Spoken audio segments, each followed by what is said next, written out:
thing, and my goal is to build a bond of trust where he will feel more and more safe with me so that eventually I can coax out. Because what he's got to do is he's got to go, there are some things that he came to believe deeply about himself and about life and how to make life work and how to provide for himself that are sinful. They are self-reliant, not God-reliant. And I'm going to have to help him peel back the onion to get to that. Do you see what I'm saying? So this has to do with our doctrine of sin, doesn't it? It's that approach to ministry is embedded in a biblical view of sin. Now, let's move on. The essential nature of sin, and there are terms I'm drawing here heavily from Millard Erickson's systematic theology on this. They're just terms, to give you kind of a quick overview, terms that emphasize the causes of sin are terms like ignorance and error and inattention and unbelief and idolatry. And these are terms found in both the Old Testament and the New Testament. There's a whole world of such terms. And then there are terms that emphasize the character of sin. Like the word hamartia, which is the word for sin used more than any other word in the New Testament, literally means to miss the mark. It comes from the world of archery. To aim at a target, to draw the bow, to release, and miss the target. Missing the mark. So this is describing the character of the nature of sin. Irreligion is a word that transgression means here's a line drawn, a moral line drawn, and it's to transgress or to cross over the line. That's actually the definition of sin used by John in 1 John. Sin is transgression of the law. That's a verse from 1 John. So iniquity, rebellion, which has to do with the spirit of usurping authority, and then treachery. That has to do with kind of a deceitful strategy to undermine. And related to that from a different camera angle is perversion. Both of those words mean treachery means to twist the circumstances in order to secure an advantage somehow, whereas perversion has to do with an inner twisting and warping of one's inner spiritual psyche. Abomination, that has to do with that which is vile or hideous or monstrous. And then there are terms that emphasize the results of sin, like agitation or restlessness, evil or badness, guilt, of course, and trouble.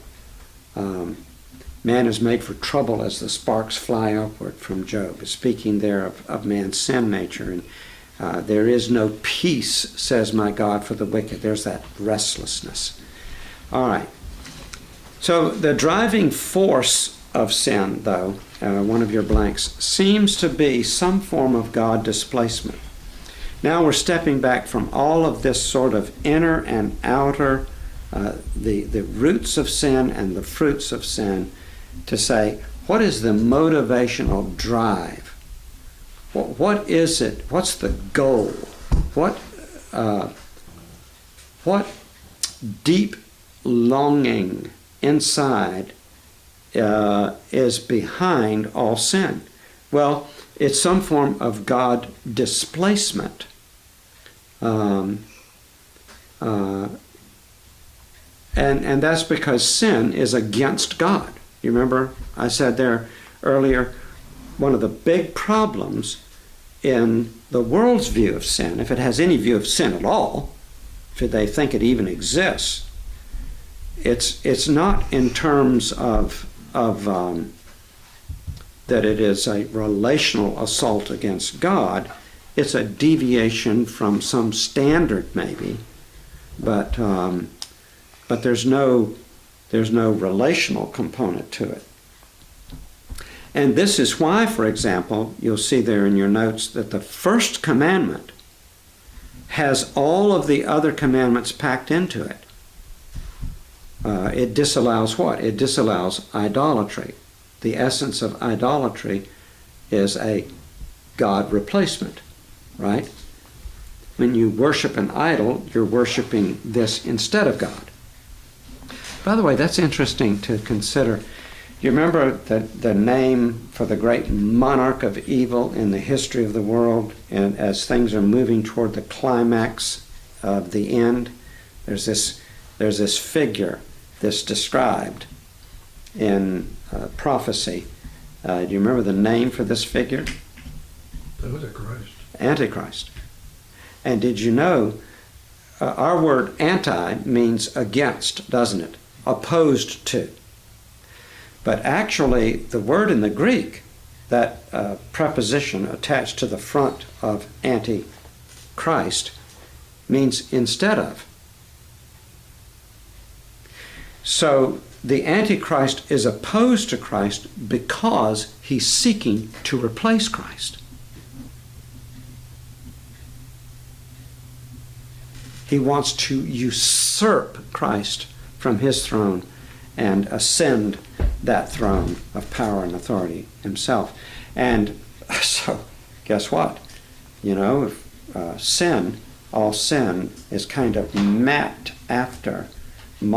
after this kind of God displacement or God replacement motif. Now, what this means, therefore, is if all sin is essentially a violation of the first commandment, here's the way the Ten Commandments work. The Ten Commandments, the first commandment has all the commandments kind of boxed up inside of it.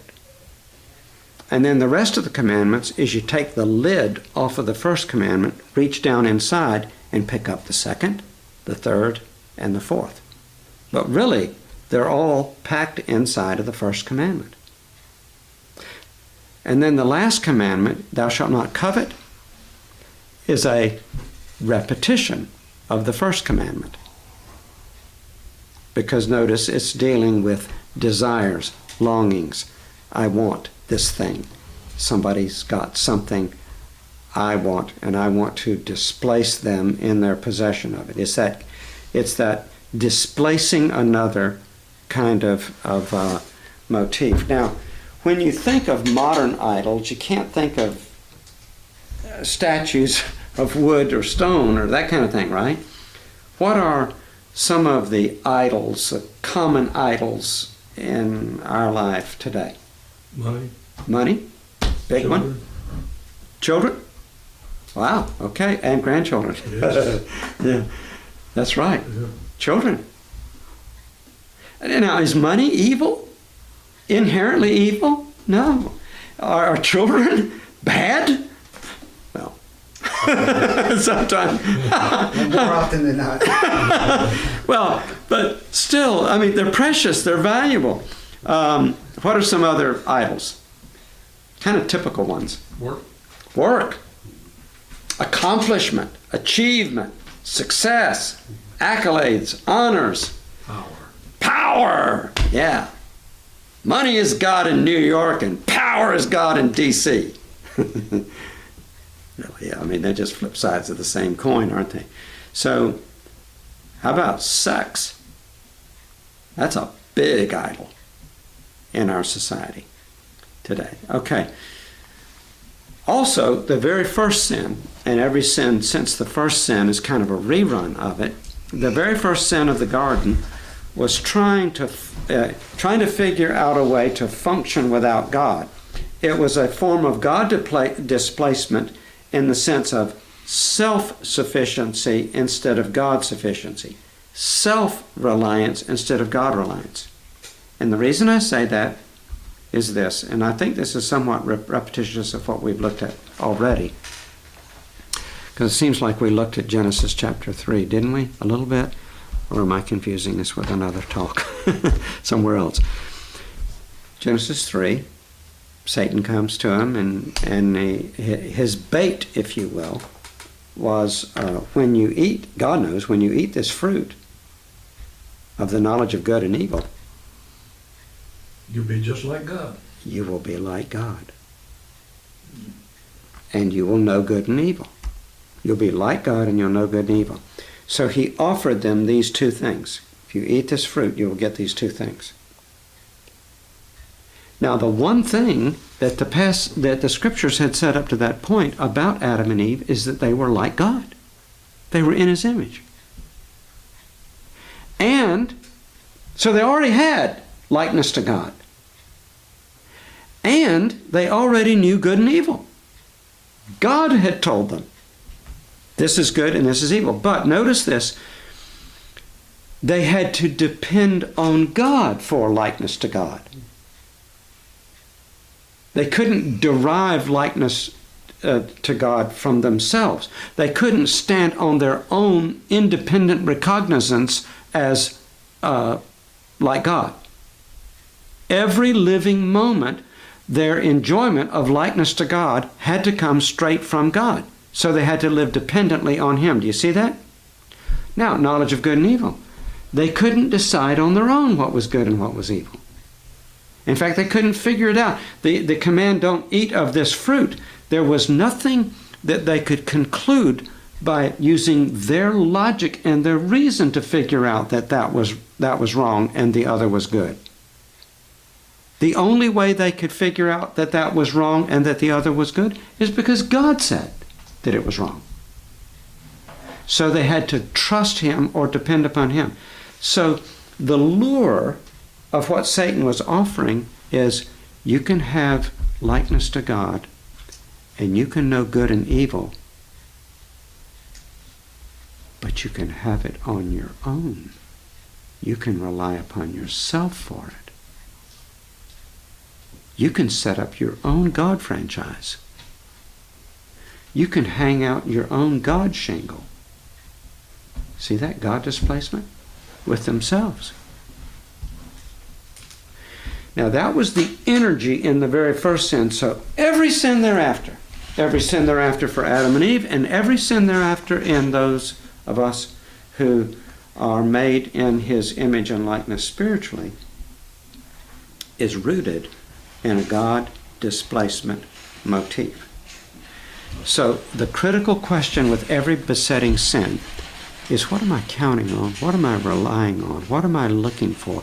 What do I think will bring me life and meaning and wholeness and fulfillment that is not God?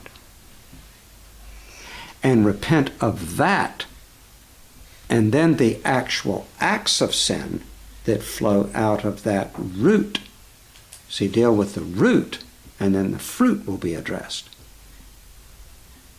Are you following? This is the view of sin. So sin is against God, as we said. And look at Psalm 51, verse 4, that says, against you and you only have I sinned. This is David.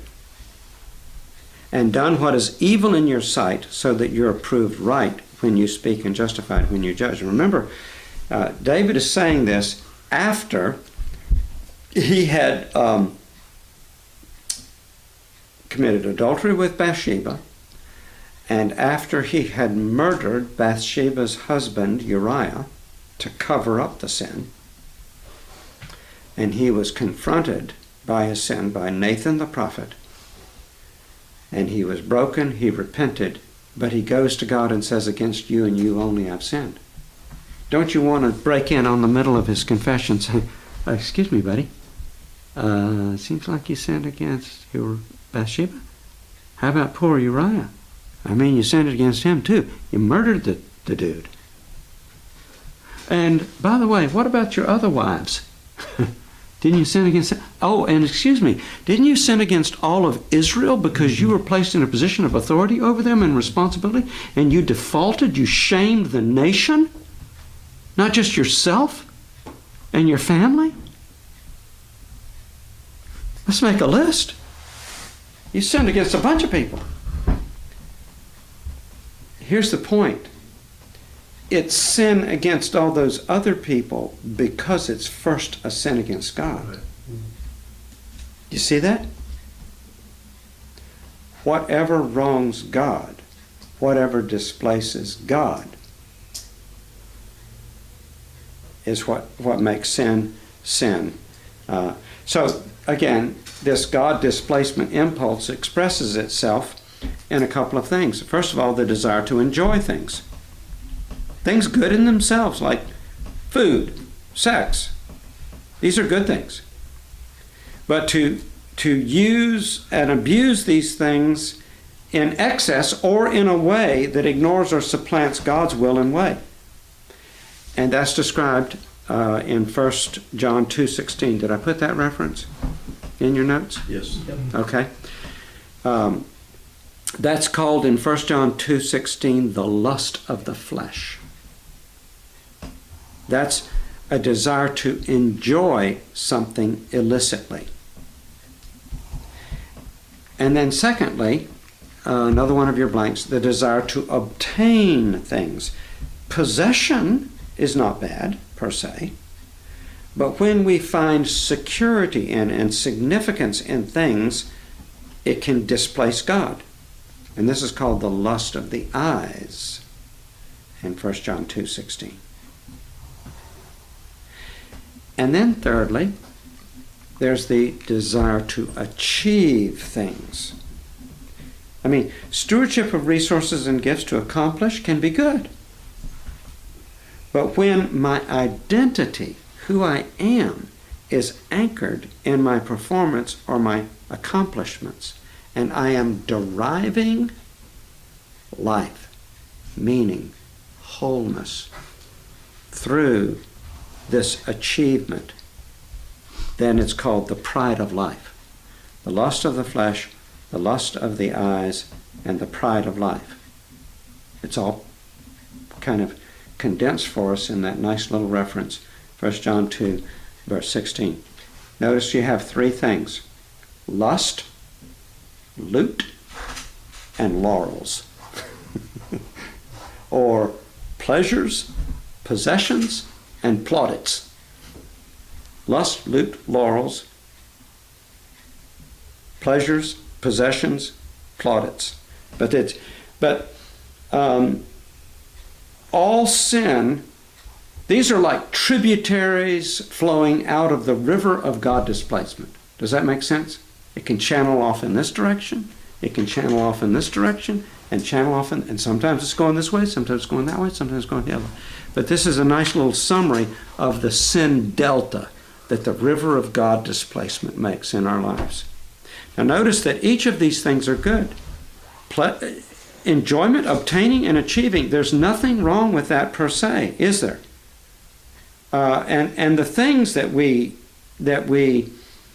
find our pleasures in and that we wrap ourselves around as far as possessions and plaudits, those are not evil, vile things normally in themselves, but it is how we view them, what we're seeking to get from them, that will then result in how we use them or abuse them.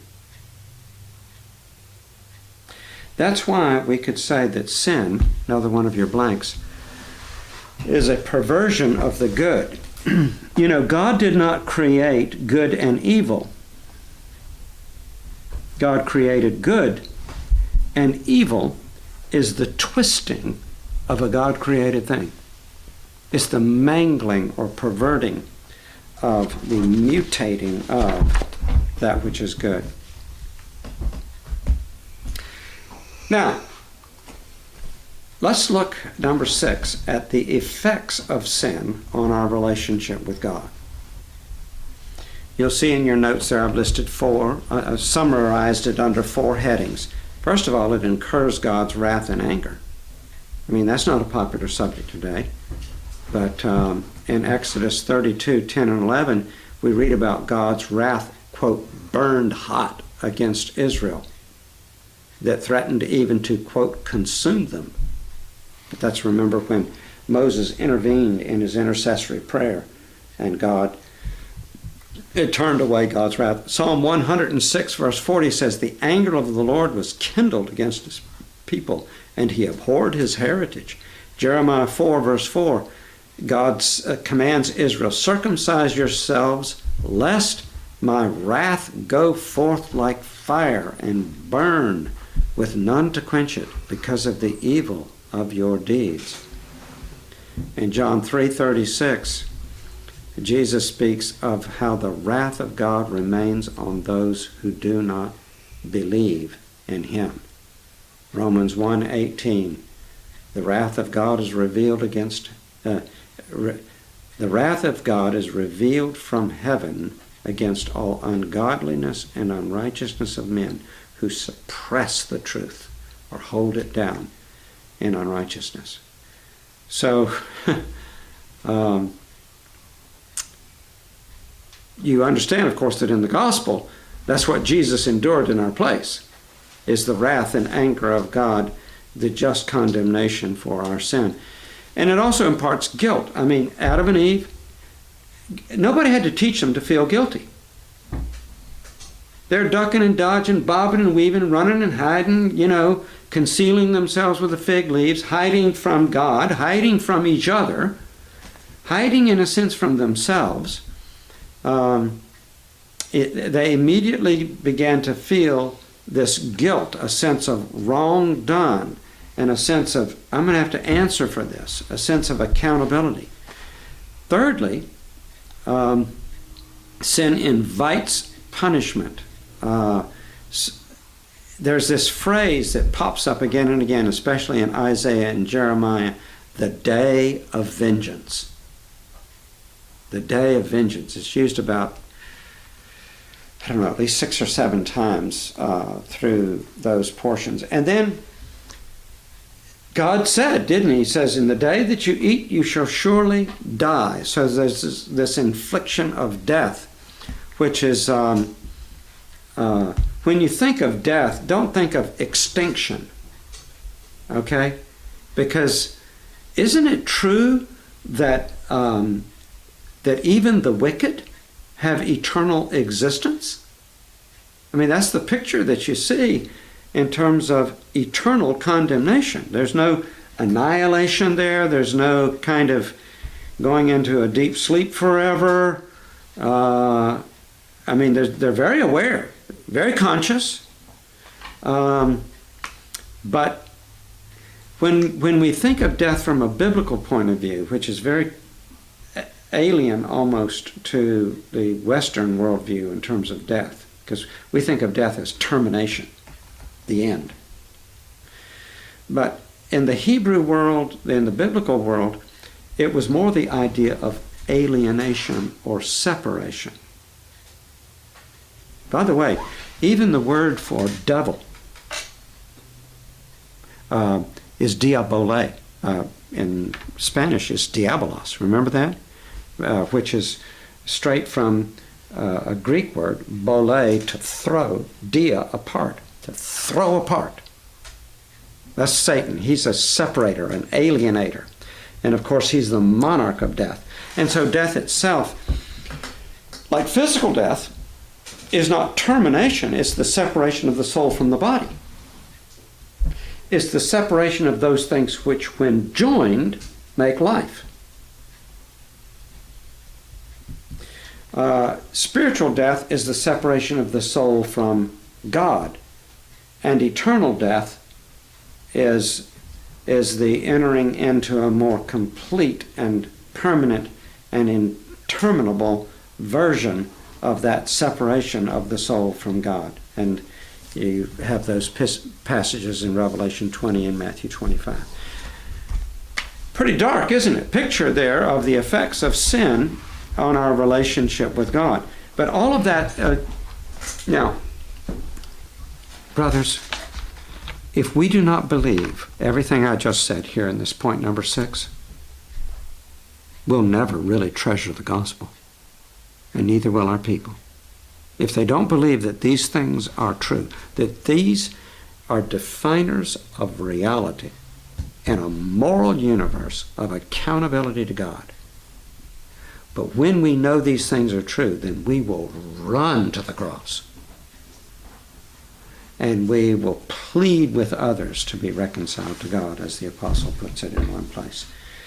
So we look at the effects of sin on the sinner. This is the effects of sin on our relationship with God, but now the effects of sin on the sinner. One concept that we see in Scripture is that of enslavement. John 8:34, Jesus says, I tell you the truth, everyone who sins is a slave to sin. And Romans 6:17, you who once were slaves of sin have become obedient from the heart. So you'll see this chart in your notes. Do you have that somewhere? Yes. Okay, you have that. This shows the human nature with regard to sin in its fourfold state. You have the state of innocence before the fall. You see that on the left? Adam and Eve, before sin, they were able to sin, but they were also able to not sin. In other words, they were holy, they were innocent, but it was a losable holiness. So we would call it an unstable holiness. You following the chart from top to bottom? Now move to the next category, the state of sin post-fall. Man is able to sin, but unable to not sin. You say, well, now wait a minute, can't fallen sinners do? Well, let me ask you this. Can an unbeliever, a lost person, do good works? No. No. And why? The confession deals with this. You'll run into it as you go through your kind of guided tour through the confession, and when you hit it, you're going to go, what? I see a lot of lost people doing good works. Why does the confession say that an unbeliever cannot do good works? Remember, I'm sorry? Doing it for the wrong reasons? Yes, see, God says that not only does the work itself have to be good in order for him to call it good, but the heart that does it has to be good. Only a changed heart. And nobody can change their own heart except God through the miracle of regeneration by his Holy Spirit. It's all dependent on the definition of good works. Yeah, it is. Mm-hmm. There you go. All right. So, able to sin, unable not to sin. So the person is unholy, but stable in unholiness. That is to say, consistent in confirm. Now, the state of grace for the redeemed, we're able to sin, but we're also able to not sin. We can do true good works. Ephesians 2:10, God determined us those good works in advance.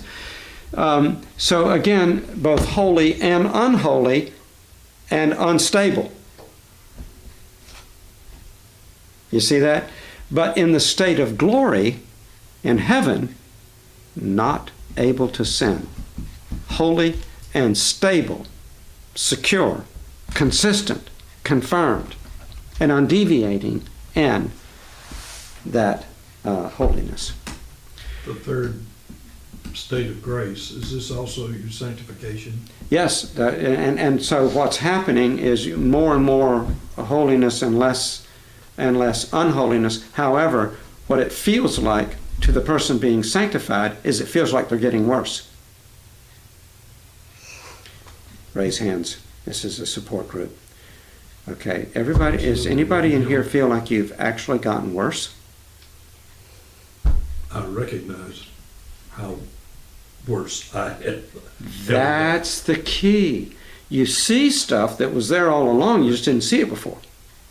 So it feels at your own kind of perspectival level, from your camera angle, it looks like you're getting worse. It feels like you're getting worse. You're not. You were that bad all along. You just didn't know it. But So what happens is your awareness of sin rises, and so what has to rise in order to maintain that sense of peace with God and enjoyment of God? Confession. Yes, but also your trust has to become more abject in the work of Christ in behalf of sinners. Yeah. So Jesus has to get bigger. Your sinnerhood is getting bigger, at least in terms of your awareness, and at the same time, your sense of the bigness of Jesus and what he's done for sinners has to grow commensurately with that. And as that's happening, that just describes sanctification. That's what sanctification looks like from the inside out. All right. Let's try to wrap up this part so you can get a break, okay? So there's this enslavement issue with sin. The human will is in bondage to sin. But then there's this denial and blame shifting. Remember that? We talked about that. That kind of autopilot response when we're confronted. We deny, we defend, we deflect. The woman thou gavest me. The serpent beguiled me. There's this deflection going on. And then there's the self-deceit part. We fool ourselves. Jeremiah 17:9. The heart is deceitful above all things and desperately wicked. Matthew 7:21 and following. Those people that said, Lord, Lord, did we not prophesy in your name? In your name cast out demons. In your name perform many mighty miracles. They're genuinely deceived about their spiritual state. And then spiritual insensitivity, what 1 Timothy 4:2 describes as a seared conscience. And then there's self-centeredness. I love Augustine's definition of the flesh. He described the flesh as a soul curved in on itself. And he also developed out of that idea the fact that all sin is disordered love, even murder. A murderer is loving something.